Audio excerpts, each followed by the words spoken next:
Wizardry has a long line of titles that span over 40 years. However, the Wizardry spin-offs are mostly found in Japan, and for a while these titles never came west. Wizardry Labyrinth of Lost Souls is a spin-off from the main series that released on PlayStation 3 in 2011, and today we are taking a look at the new PC version from Xseed Games.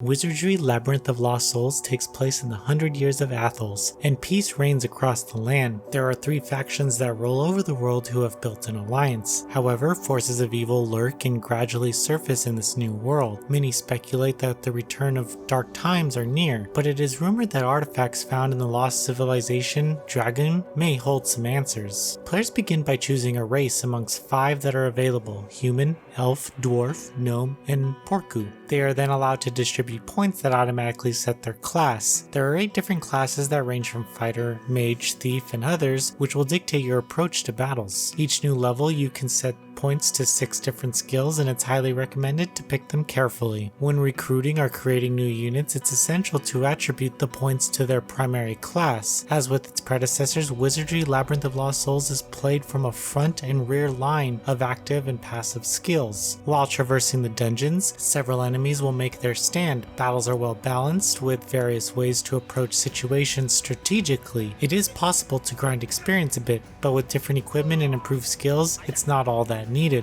The lack of proper tutorial is perhaps the most missing feature that could hinder a new player's experience, but it's possible to learn the systems through gameplay alone. The game itself doesn't distinguish from other Wizardry titles, therefore it's not too much for seasoned players and easy to pick up and enjoy. As players of dungeon crawling RPGs know, most of the game is spent in dungeons. Exploring these dungeons presents various challenges that shouldn't be taken lightly.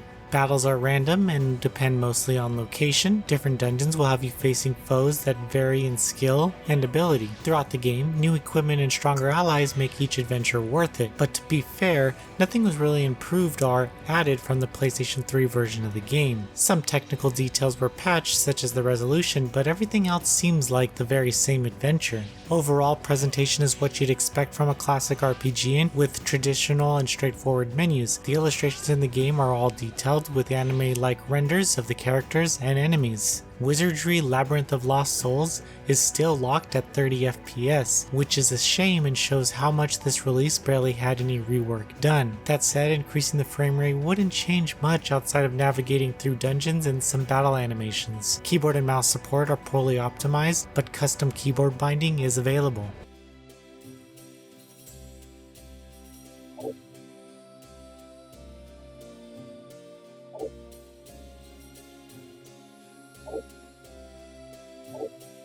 Wizardry Labyrinth of Lost Souls is a port, and that's pretty much where it stands.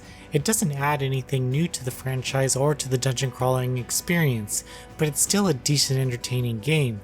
The well-balanced RPG systems make this a high starting point for the Wizardry series, which doesn't really get enough attention in the West. The adventure retains its originality from almost 10 years ago and opens the possibility for other ports in the future. Noisy Pixel is giving Wizardry Labyrinth of Lost Souls a 7.5 out of 10.